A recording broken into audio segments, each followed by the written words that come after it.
Hi there, and thank you for joining us on the Overcomers Overcoming podcast.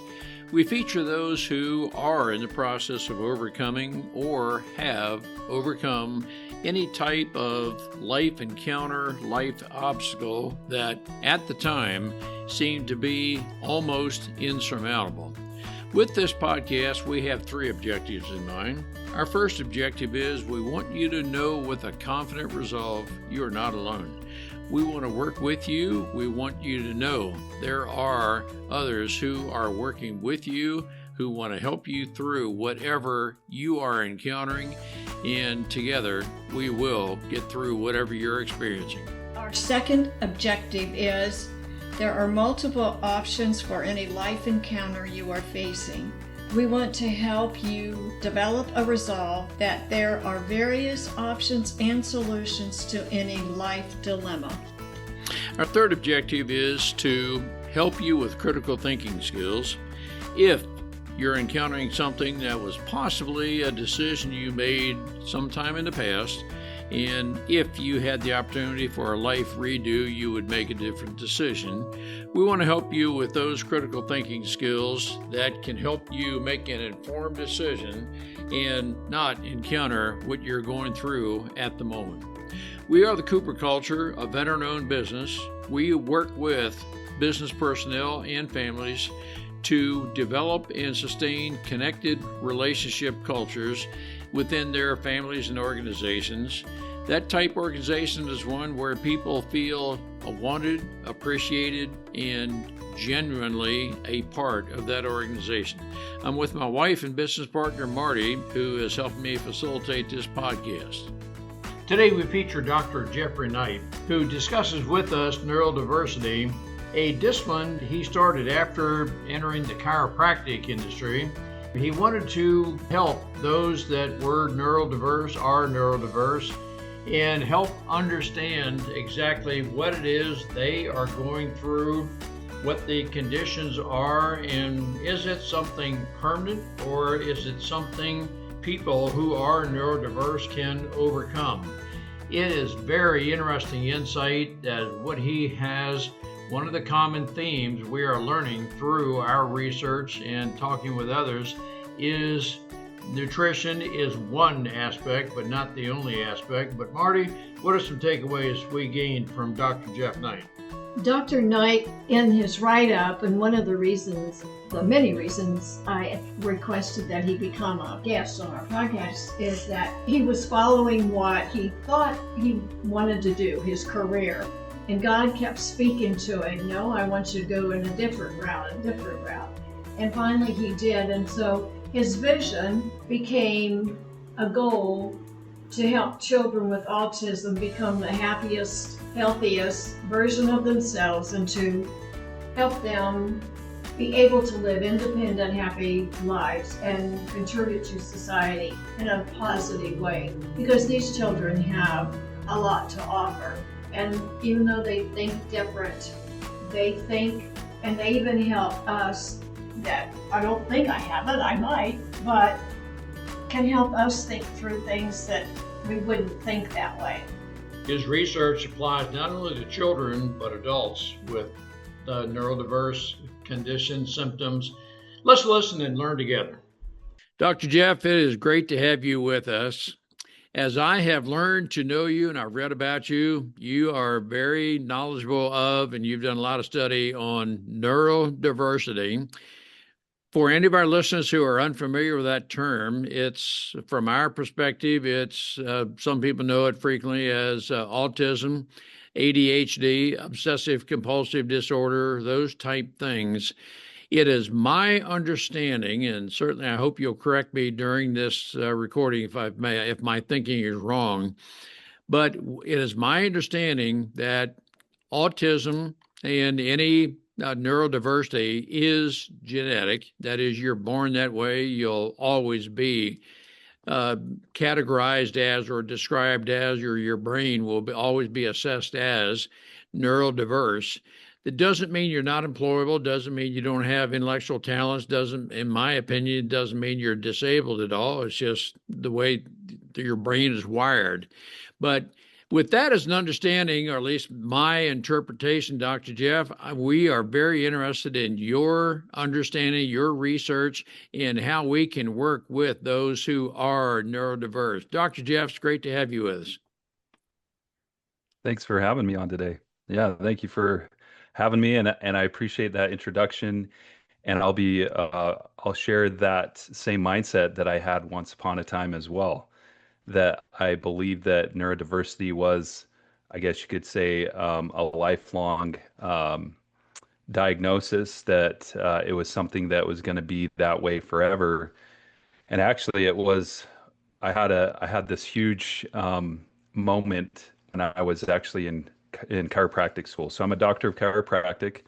I graduated in 2012, and my very last term in chiropractic school, I had this awesome opportunity to go to a functional medicine seminar. It was a 5-day event down in Southern California. And I'll share with you an experience I had that really opened my eyes to realize that what you had just shared and what I had believed before, that once you're on the autism spectrum and you are that way, that there's nothing you can do to change it. And the argument, yeah, a lot of people do say that it is genetic. And I've got some thoughts around that as well that I've learned over time where it's hard to say that it truly is 100% genetic. Do genes have a role into it? It does, but it's if it was purely genetic, then it wouldn't explain the rapid numbers that we're seeing over the last 20 years of individuals that are being diagnosed on the autism spectrum. Um, because genes don't change and evolve that quickly. Genes do change over time, but definitely not as fast as what we're seeing in terms of the cases with where autism is now like 1 in 36. In some parts of the country, it's even 1 in 22, and it's the numbers continue to increase. So at this rate, who knows where it's going to be in the next 5 to 10 years, unless there's something we can do to correct that.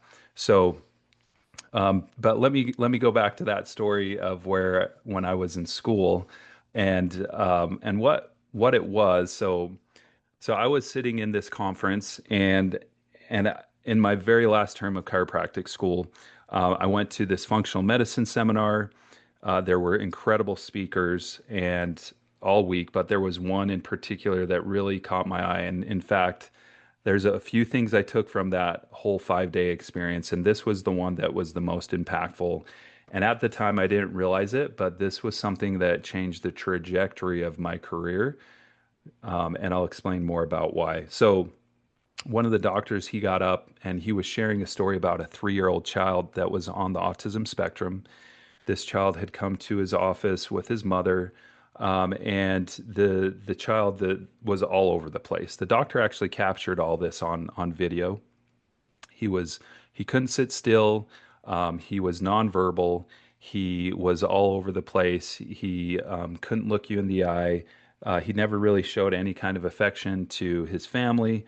And that was basically the reality of what his life was like. And so the doctor then put him on a program, like a specific plan, basically, and he focused a lot on the diet, on good nutrition. He focused on gut health. He focused on good supplementation as well as detoxification, to help remove things that are creating stress on the body. And the fascinating thing that happened, so a few months later, the child came back for a follow-up. The doctor filmed that episode as well, and the change was drastic. It was absolutely incredible. The same child who couldn't sit still was now sitting calmly looking at a book on a chair, and his mother reported for the first time that he actually said the words, "I love you, Mom." I was in shock. I was absolutely in shock. I'd always been told, like you, that autism was a life sentence, a permanent neurological condition. And in that moment, I realized that a diagnosis of autism does not have to be the destiny of that child. And so from that time, it pricked my heart in such a way that I was just like overwhelmed with like awe and wonder. I didn't do anything with that at the time because I never even considered getting into the world of autism. I just was fascinated by that, but I never forgot it. Fast forward a few months later, I graduate from chiropractic school with my doctorate degree in December of 2012. And literally 2 weeks after I graduated, and I know you are people of faith, so I feel comfortable sharing this. 2 weeks after I had my graduation, my 2-year-old daughter at the time woke up in the middle of the night and she was hungry. So I went and grabbed some milk. I warmed it up a little bit for her, put it in a bottle, and I was just holding her and feeding her the bottle. And this was probably at like 2 a.m. Mhm. And I'm sitting there, and in that stillness of the night, I had a very distinct, strong spiritual impression where God said, Jeff, I need you to help these kids on the autism spectrum. And at that point, I was like, how in the world am I going to do this? I just graduated. I'm looking for a job. I need to provide for my family. My wife was pregnant with twins. We were about to have our fourth and fifth child, and we already had 3 kids. And so I'm just like, how in the world am I going to do this? Because I had no idea where to start, what to do, or what could be possible. But I remember that experience I had at that seminar, and I was like, okay, maybe there is something I can do, but but guess what I did? I did nothing. I did nothing. I didn't heed that prompting, and I continued to work. And it wasn't until I worked for another doctor for about 6 months, and then I decided to go on my own. I opened my own practice in October of 2013, and literally a month later, after opening my practice, I woke up early one Sunday morning before all my family had woken up. I was saying my prayers, and again, that same prompting came back. And this time it was more strong. And God's like, Jeff, I'm serious. I need you to help these kids. And at that point, I'm like, okay, I'm listening. And anyhow, so from there, I would say I've probably literally invested, well, probably close to $200,000 or more in continuing education, learning new techniques, learning different workshops, finding different pieces of equipment, every kind of different thing that I could have access to with my license as a doctor of chiropractic. I basically invested in everything that I could. In fact, my criteria for continuing education, because we have to have a certain number of continuing education credits just to keep our license, it had to meet one criteria. And that one criteria was, can this help a child on the spectrum if I went to learn this new technique or go and sit in the seminar or whatever? And if I could answer yes, then I would invest in it. And that's really what I started doing. And so I flew all over the country, went to all sorts of different seminars, and invested in some high-end coaching programs, that taught me how to detox the brain, how to detox the cells of the body. I did hands-on techniques. Since I'm a chiropractor, I learned some things that way, some different neurological techniques, invested in lots of different equipment. So anyways, that's been the journey I've been on since 2013. And I've made those decisions to be in service of getting really, really good at helping children with autism. And that's where I'm at. So that kind of gives you a little bit of my background and a little bit about how I got to where I am now. And what I've witnessed is that children on the spectrum can change. And even though they are diagnosed with that, diagnosis, it doesn't have to be their destiny. Just like someone that has type 2 diabetes, it doesn't have to be their destiny either. That can be reversible. And why do I have so much confidence in this is number one, going back to understanding the way that God created our bodies. Our bodies are designed to be self-healing and self-regulating. You and I, if we get a cut in our hand, as long as we keep it clean and we don't pick at it, give it what, a week or two and it's all healed up, right? Hmm. Um, we are self-regulating in the sense that we don't think about how many red blood cells we make on a daily basis. Thank goodness we're not in charge of that. Otherwise, we'd all be in trouble. The beauty of our bodies is God has made it so workable that if we can focus on good food, and nutrition, getting good fluids, get good sleep, get some good movement and exercise, try to maintain good, healthy relationships, reducing stress, trying to serve others, trying to do good. For the most part, we're going to be in a pretty good place. Of course, there's a lot of variations to that, but a red blood cell, the life cycle of a red blood cell is 4 months. And the body will naturally recycle that and it continues to make more. When I eat a meal and I chew and swallow that food, I don't think about where those nutrients are going to go. I don't say, hey, today the spleen needs a little bit more today, or you know what, my big toe actually is needing a few more vitamins than it did yesterday.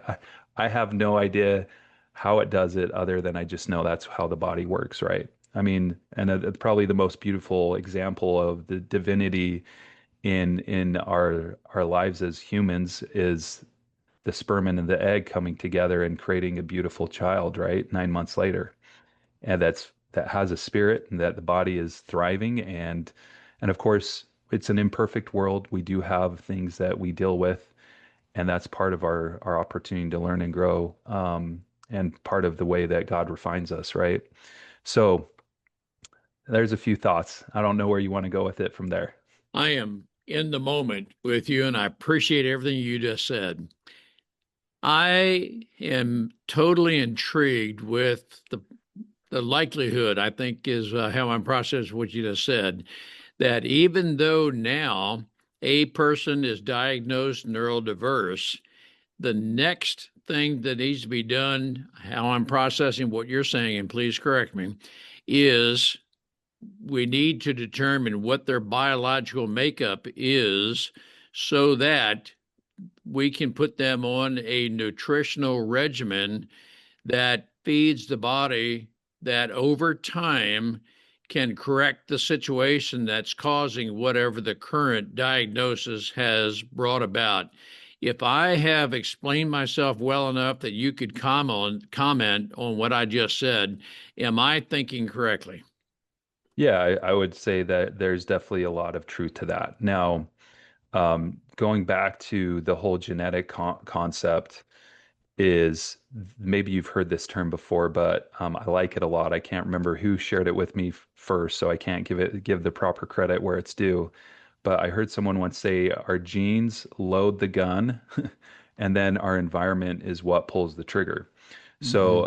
So basically, there may be some predisposition or there may be some different things in our genetic makeup that can put us in a position to where we might be more prone to have challenges with our health, whether it is neurodiversity, whether it is Alzheimer's or diabetes or cardiovascular disease or dementia.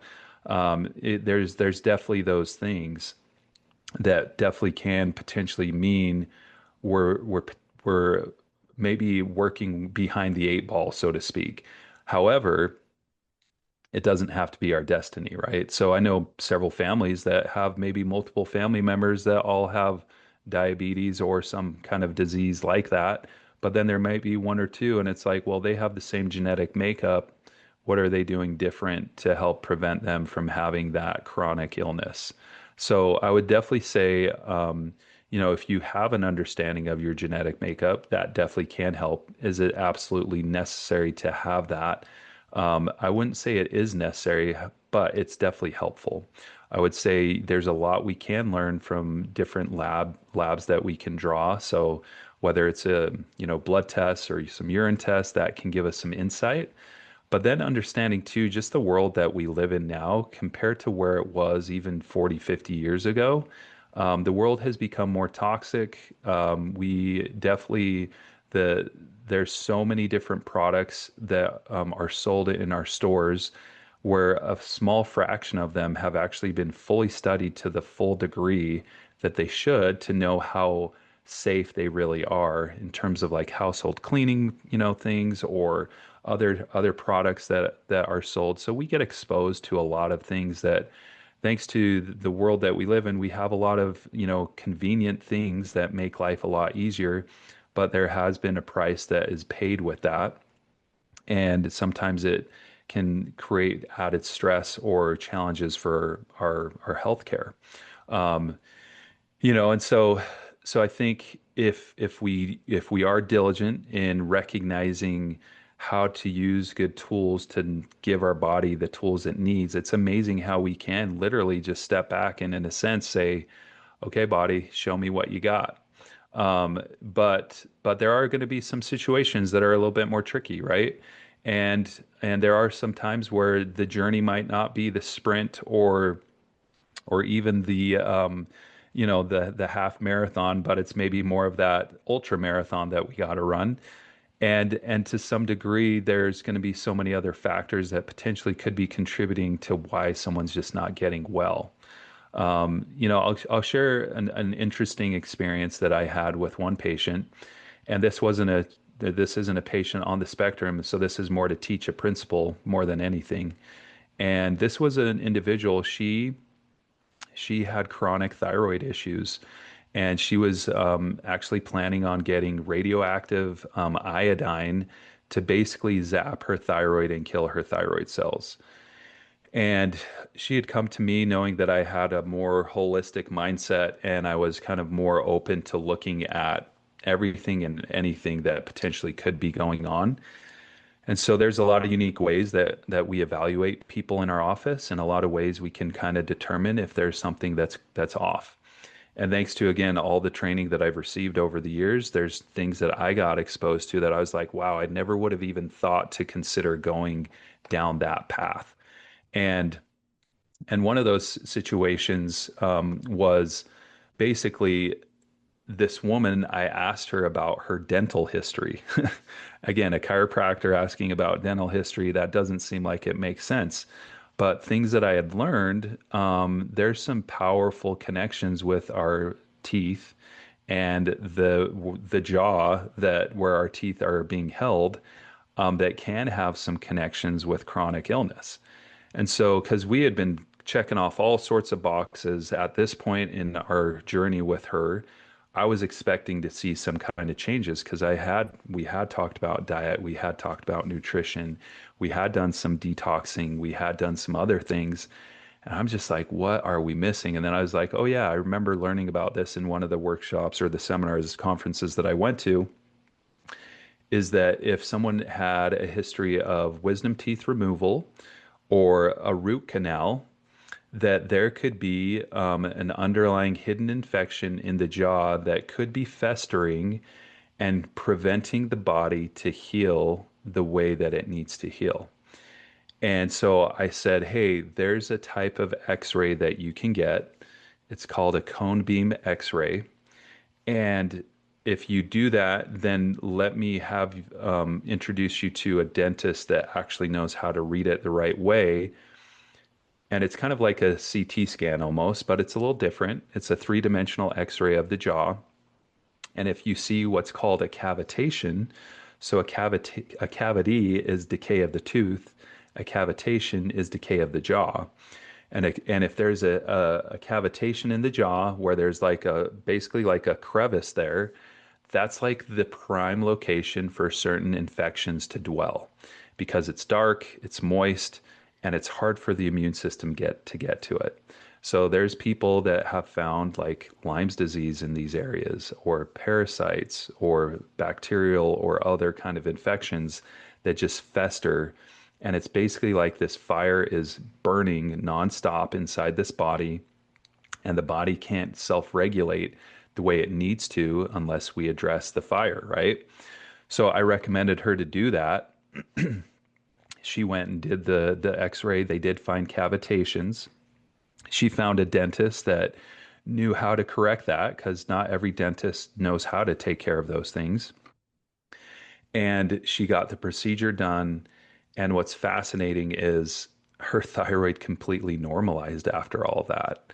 And that radioactive iodine that she was planning on doing to nuke her thyroid and just totally shut it off and basically kill it, she never ever pursued that. And her body was able to start to self regulate better. And that was the environmental piece that was causing the stress internally for her. And so that's the principle that, in a sense, what we're considering when it comes to these kids that I work with that are on the autism spectrum is doing that understanding of worst case scenario, potential things that could be inflicting more challenging circumstances for them to function and to thrive. And then, of course, providing the right tools to help them so that their body can naturally start making those changes. And as a result, we do see improvements with behavior like less meltdowns. We see improved sleep. We see, better bowel movements. We see better social engagement, better self-regulation, better communication, better affection, and just kind of. I like the way one mom shared with me recently that I'm helping, and she said it seems like my son, the lights have turned on inside. It seems like things are starting to connect, and and we all want that immediate drastic change, but this is more of a journey. This isn't a quick fix type of a thing. But if we're patient and persistent, doing the right things over time, then we can have some confidence that good things will happen. I want to take a very brief moment to tell you about myself, the Cooper Culture, a certified veteran-owned small business. I am a retired lieutenant colonel serving the Air Force for 22 years as an F-4 pilot, commander. I have 300 combat missions. I specialize in executive leadership training, team building, and workplace culture, where we help businesses to develop a culture of loyalty, trust, and by developing personality traits and personal strengths, we can help identify those traits that support the company's objectives. We do this through half-day and all-day training shops. I'm also a public speaker where I welcome the opportunity to speak with your group to help you develop your team to the point where people are loyal and they know exactly how they fit in the organization and contribute to your strategic objectives. Through that, you will have a very profitable company and a psychologically safe space where people know they can freely discuss everything about the company themselves, and we are always working together to progress. Contact me at ron@thecooperculture.com. Our website is thecooperculture.com. Look forward to the opportunity to speak with your group, work with your group, to take your group to the next level to where we soar together. Let's work together. Let me address the journey. I'll use that term.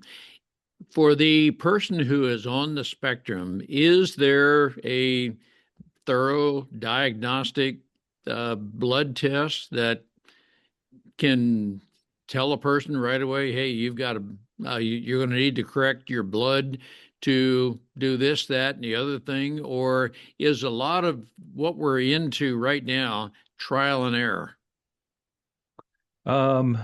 There's definitely some labs that can be really helpful and insightful. So with someone that's on the spectrum, I would say some of the better labs that you could get. Now, I'm always a big fan of just a regular blood panel, like getting a CBC, which is looking at the red blood cells and the white blood cells.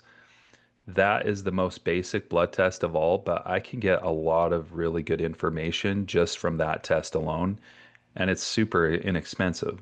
I also like the other regular panels that you can get, like a a metabolic panel. I like a lipid panel, which is where it shows you cholesterol. I like the iron panel as well. So again, some basic blood work can really give us a lot of information. It can definitely tell us a story as far as some potential things that might be amiss underlying, and I like that a lot. The other test that can be really helpful too is doing some form of genetic testing to understand if there's some genetic variations that might be part of the reason why they can't process things as well as maybe someone else. That's something else that can be helpful. I don't know if you've ever heard of mitochondria, but there's things that to understand how well the mitochondria are functioning. And I would say stool analysis can be helpful. I find it to be usually incomplete or not. I mean, I guess incomplete is a good word. It's, some people think of it as the gold standard for understanding if there's certain things that are off, and it can be helpful, but I would say that it's not always the case. And then, some urine tests can be helpful. There's some labs that I'll use that can actually test the levels of toxicity with like chemical toxicity, environmental toxins, glyphosate, which is a really big one. That's a big issue. Heavy metal toxicity like aluminum, mercury, lead, arsenic. There's several that can be oftentimes show up. But I'll say this, you don't need every test to really dive in and actually make a change. I know for a lot of families, when they hear of all the testing, and every family's different where they're at, but I mean, that can be several $1,000s just to do all that testing. It's not cheap. The blood work's pretty inexpensive. The challenge with the blood work, though, is getting a child to actually allow them to put a needle in their arm to draw the blood out. And for some families, that's absolutely like a horrific scenario to where the trauma involved with that, it's not worth it. And some parents are just like, we tried, and there's no way we're ever going to try to do the blood work again unless my child's like knocked out. Which, again, putting a child under anesthesia, I understand where there's a time and a place for that. Even doing some dental work or doing something like that, maybe it does make sense, but that can be also traumatizing as well. So, I mean, there's things where you just kind of have to figure out, okay, what is possible? Can my child be tolerant of that? And if so, then great. Then I would say some of those tests can be really valuable. If not, then because I've been doing it as long as I've been doing it, I actually already have a pretty good understanding of what those labs would look like anyways, and what are common threads that we see amongst this population. And so the framework that I've created and the way I've structured my programs with families is I basically build in worst case scenarios to my framework to where it's like, oh, if you were to do that lab and it came back with this, well, guess what? We're covering it here. Or if you were to do that lab and we found this, well, guess what? We're covering it here. So I do that more for the sake of the family that is struggling financially. They don't have all the funds and resources to be able to invest in all the good testing that is available. And maybe it's because their insurance won't cover it, or maybe they just, don't have good insurance, or maybe they don't have insurance at all. Who knows? Um, but I basically planned and set up a way to address those things to where we can have confidence that we're going to actually help satisfy a lot of the common things that we do see in those labs. But there's a lot of incredible information just from the simple blood test that I was telling you about. So, the white blood cell breakdown, the red blood cells, cholesterol. Cholesterol's huge. We always hear about cholesterol being a problem with it being too high. We never talk about when it's too low.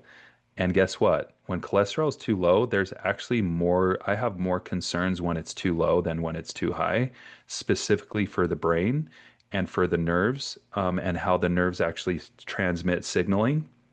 The cholesterol is an absolute necessary piece for good brain communication and nerve communication. And if it's too low, that could be a big reason why some of these kids might be struggling too.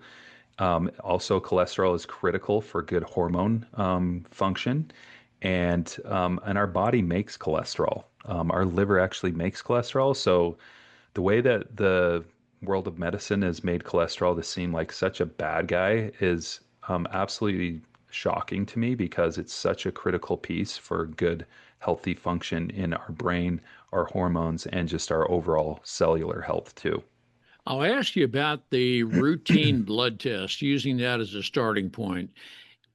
With the what I'll categorize that as a routine blood test, can you look at that and formulate?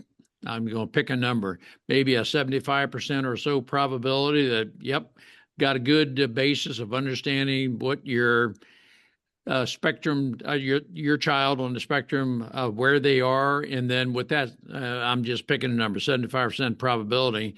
Start with a diet change, and then over time, now I'm thinking journey. Um, Over time, we can get to the point of where we want to be. And again, I'm asking, am I thinking correctly on this? Yeah.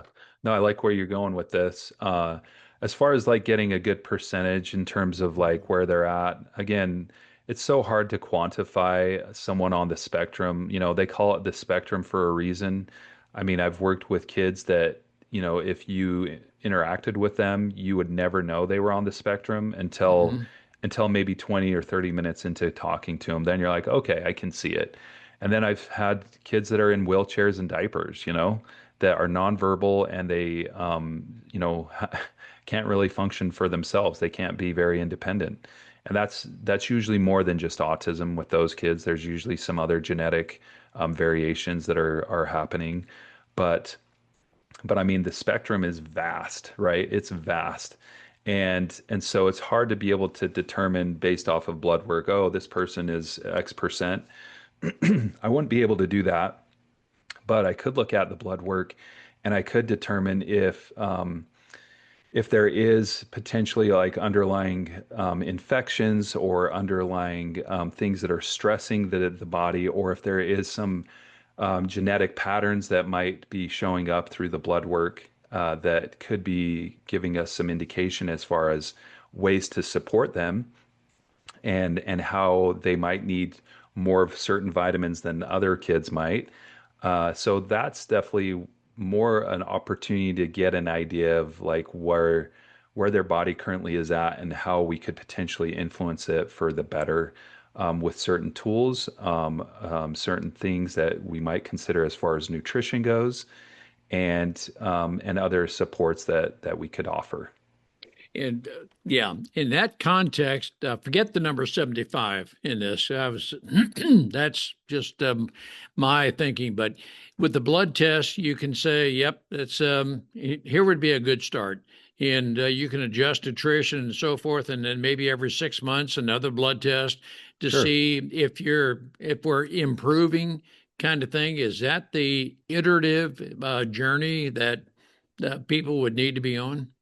I think as far as having an objective way to measure that, that would be a good way to do it. There's other things that I use too that can be helpful. Is there's certain questionnaires that I'll use and I'll have parents fill those out because that also gives us some insight, where it's like, here's the starting point when we started working together, fill it out every month. Going forward, looking at potential trends in terms of like their behavior socially, what you might notice physiologically as far as some of their habits and things that might be happening. That's another way that helps us to kind of get some indication if we're also moving down the right path too, because blood work, I wouldn't say um, it's a great tool, and but there's a lot of times where some people have been told, hey, I came back from the doctor. The doctor said my blood work looks normal, but I still feel awful. I still feel like crap. um, I've heard that. I've seen that many, many times. And so that's where it's just kind of understanding again, because there's not a perfect test for everything, but you could, therefore dive into some of these other things that we talked about. But but yeah, so I think it is a good rule of thumb though. Like start there every 6 months, do some blood work, see how things are changing, and then continue to go forward to see with the different implementations you're putting in, then yeah, you can and should expect to see some positive things take place. All right, I'm going to describe one aspect of our 19-year-old granddaughter. She would probably fit that category. You may need to talk with her for 5, 10 or so minutes to determine who she is. She can be very, very sociable. She can be more sociable with adults than other 19-year-olds, but she can be an open book and nothing vulgar about it. It's just that, well, gosh, yep, you were very candid in what you just said. People laughed, and well, maybe you and I would have thought maybe that would have been better left unsaid. But okay, it's already out there. Sure. She does not have any friends in the context of which you and I would consider friends.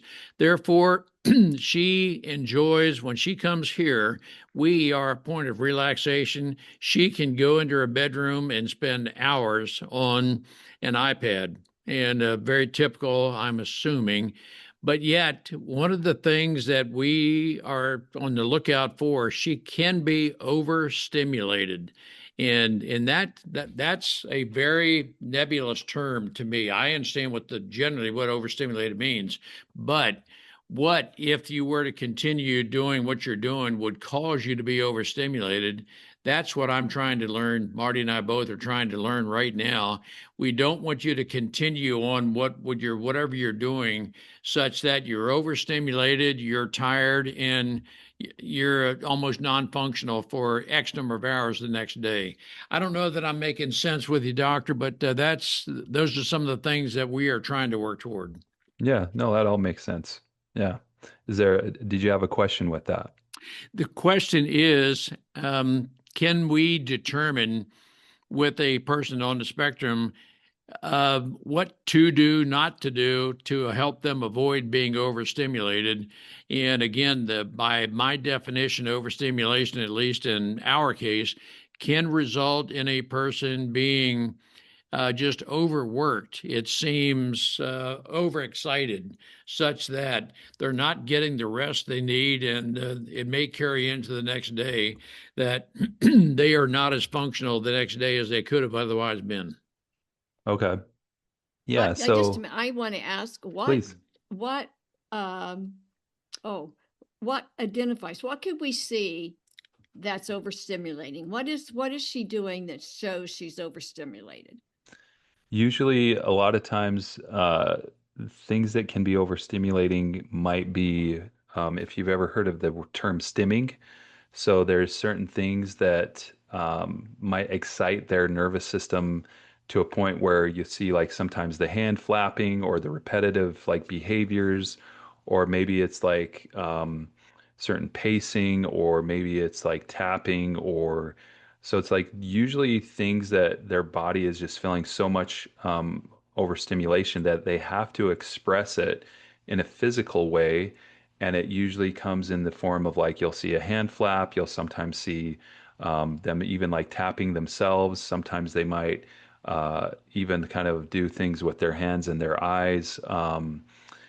It's different. Again, it can be different. Sometimes it's in their voice too. Like they might even start using more vocal stimming, where it's like saying words, or even like sometimes screaming can be the case. Again, for your granddaughter, it's probably nothing like that, but that can be one of the things that I would say can be overstimulating. I know for like I have a daughter who's 10 years old, and there's times she, gets overstimulated. There's times I can get overstimulated, and for me, it's almost like, okay, I just need to go and just relax and just kind of take a moment, right?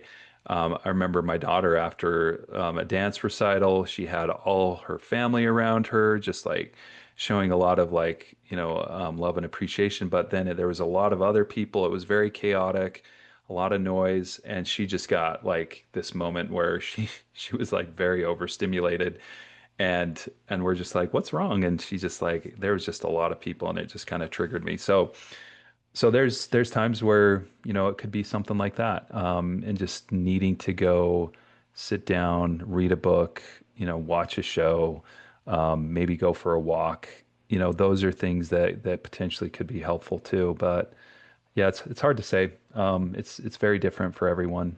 So sometimes kids that might be even more aggressive, or it could be just different habits. It's usually like habits or things that you see them do on a repetitive basis.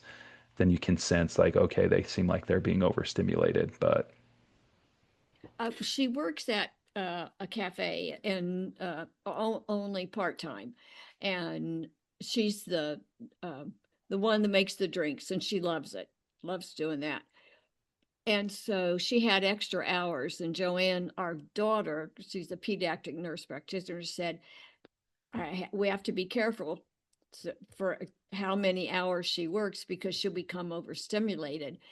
And she said one time, I just need to go to bed, to my bed, and my cat be with me and yeah. just relax. So Hmm.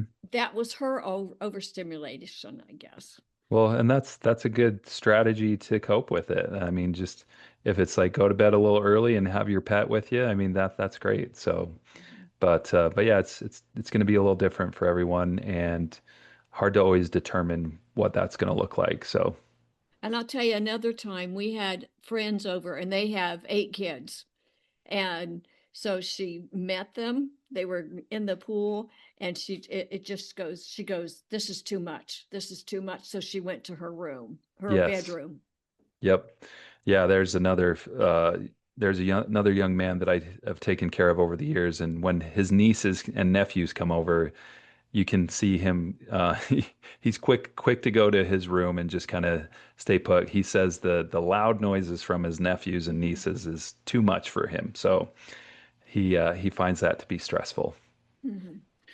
Doctor, as we bring this in for a landing, let me ask you, would you be willing to come back for another episode? And what I would be interested, and our listeners would be very interested in learning, how do you diagnose? How can you identify a person early on in life who is on the spectrum? Is this primarily through some sort of testing? Is it just conversation?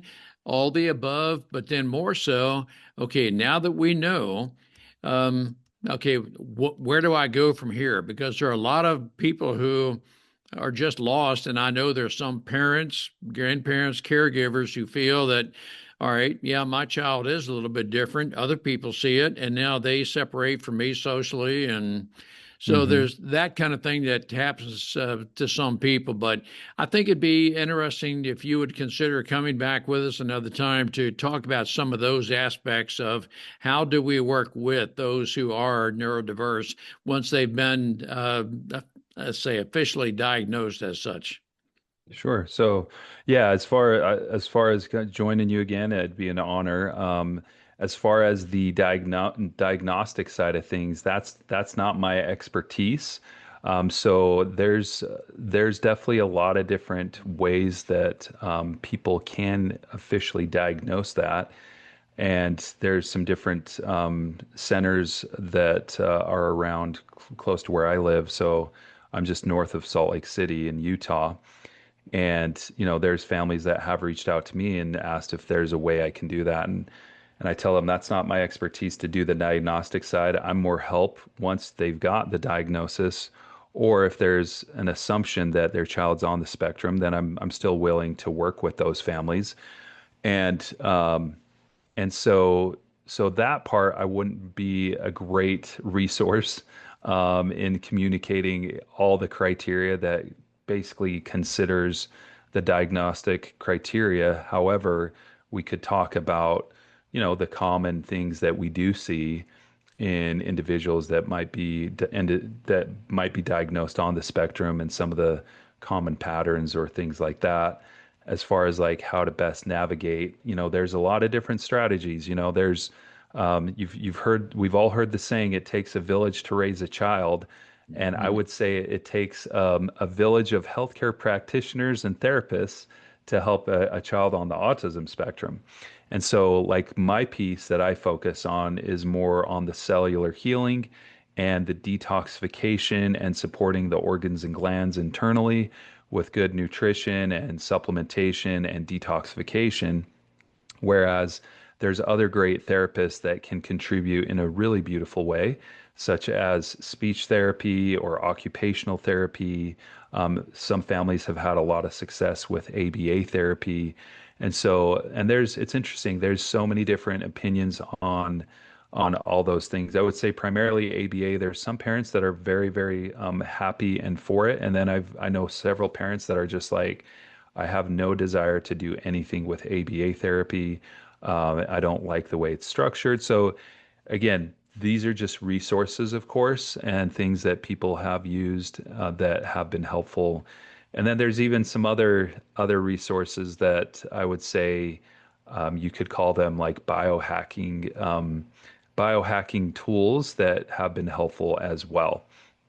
And those are things that can be utilized in conjunction with all this other stuff. So yeah, if there was a time you wanted to discuss more about some of those things, we could, and share some insight as far as other things parents can consider, and grandparents and caregivers. Sure. Our listeners can definitely benefit from that. Dr. Jeff, thank you so much for your research, your expertise. We are all learning together, and it's a learning journey. Thank you so much. You bet. Thank you for allowing me to be on the show with you today, Ron and Marty. It's been an honor. So keep up the good work and all the good things you're doing. Thank you. We appreciate having the opportunity to share our and our guests' life's experiences with you. The Cooper culture advances organizations to achieve and sustain high retention rates, connected communication, and trust through personality insights and principled leadership. You can contact us at our website, thecooperculture.com, and you can contact us directly at ron@thecooperculture.com or Marty, MARTY, at thecooperculture.com. We work with you to help assess aspects of your culture to advance the environment and people to their best performance. We do that through our staff of certified personal performance coaches, leadership trainers, keynote speakers, and DISC personality behavior experts. You can book a speaking engagement directly through our website by contacting us at ron@thecooperculture.com. We look forward to sharing our life experiences with you, some of which are profound, some of which are pretty funny. Some of those life experiences are ones we'll never do that again because we've been through stuff. We truly look forward to working with you, speaking with you, helping advance you in any way that we can.